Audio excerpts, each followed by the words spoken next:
Tenaga penyuluh keluarga berencana KB di Bali masih kurang dalam upaya membantu pemerintah mensosialisasikan berbagai program keluarga berencana guna mengendalikan laju pertumbuhan penduduk. Idealnya, satu tenaga penyuluh KB untuk satu desa. Kepala BKKBN Provinsi Bali Ida Bagus Wirama mengungkapkan, tenaga penyuluh di Bali fluktuatif karena ditentukan oleh kebijakan pemerintah daerah atau kota.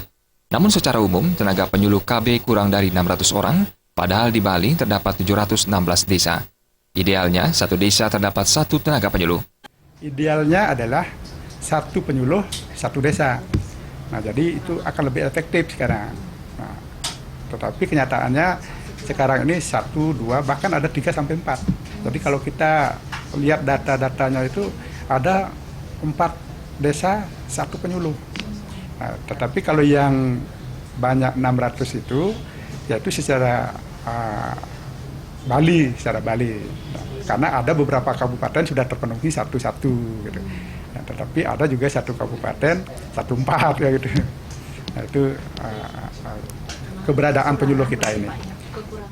Ya, kekurangan. Terhadap kekurangan tenaga penyuluh KB di Bali, diharapkan kepada pemerintah daerah, baik kabupaten kota, agar memenuhi kekurangan tenaga penyuluh di setiap desa. Hal tersebut dalam upaya memberikan informasi dan sosialisasi berkaitan dengan program BKKBN. Perawidya dan